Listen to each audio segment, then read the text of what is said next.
Hello, my lovelies. Welcome back to my channel. I hope you guys are doing well from wherever you're watching this from.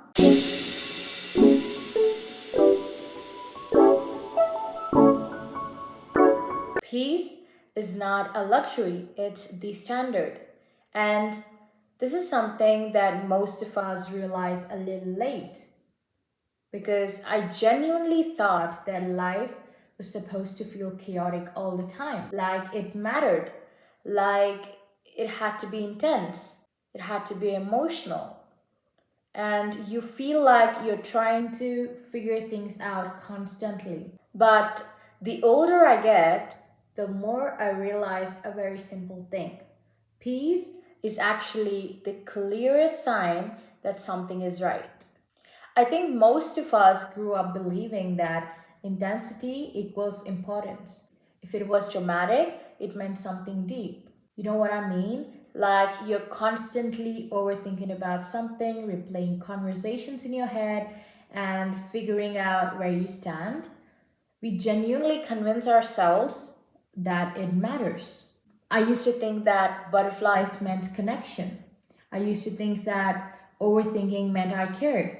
And I used to feel that if something made me a little anxious, it's because I didn't want to lose it. But anxiety isn't love, and confusion is not depth. And often, confusion is your intuition just trying to get your attention. Here's the uncomfortable truth: most people don't tolerate chaos because they enjoy it.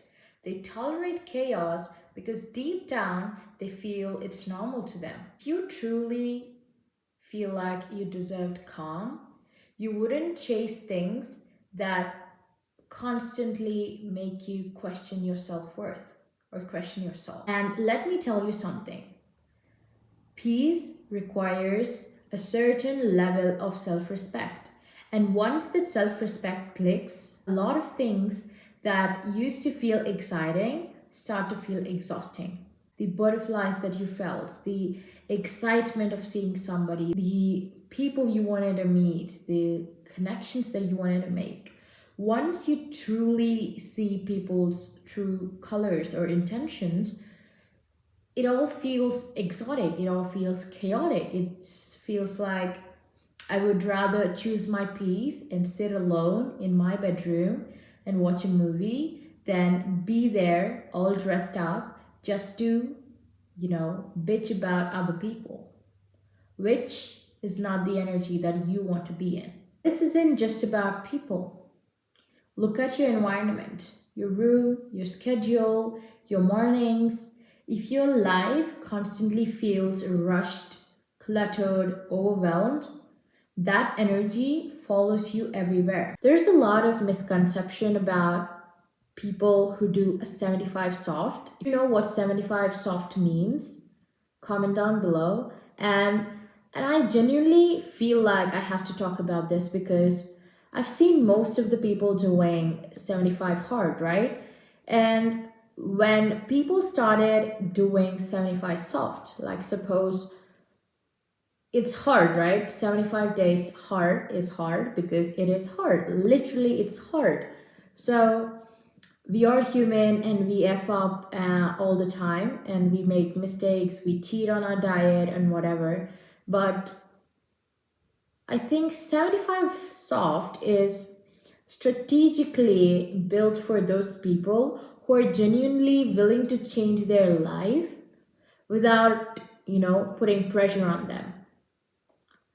You know what I mean? Like the word hard puts a challenge in your brain to conquer things every day. Like you're constantly chasing 75 hard the entire day, right?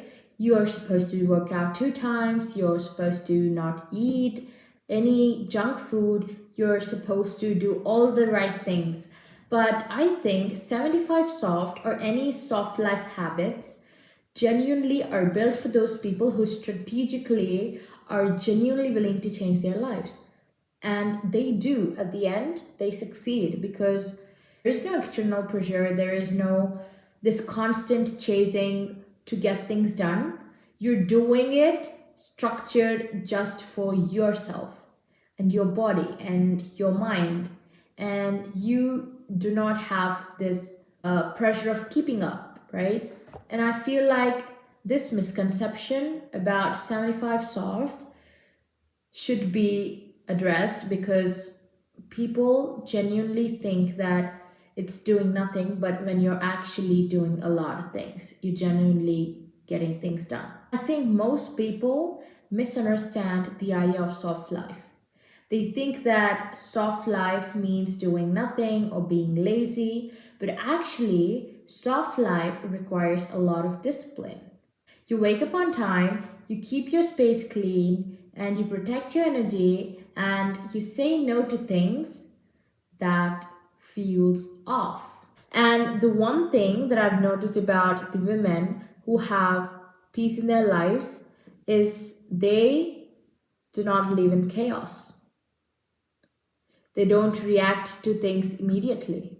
They observe first and then they give their inputs. When you know the opposite person will blow your mind just with their stupid inability to understand things, it's gonna piss you off. And when you choose to walk away, that is more powerful than actually having a conversation with those dumbass people. These women are not chasing attention, they're not chasing any outcomes. If there is one small reset that I suggest you people do this weekend or this week whenever you're free, is that start asking yourself this very simple question: does this bring peace to me? And if the answer is no, do not panic, just adjust. Okay? And sometimes not everything in your life has to be dramatic to be meaningful. The right things are often simple, calm, and steady. And that's the standard.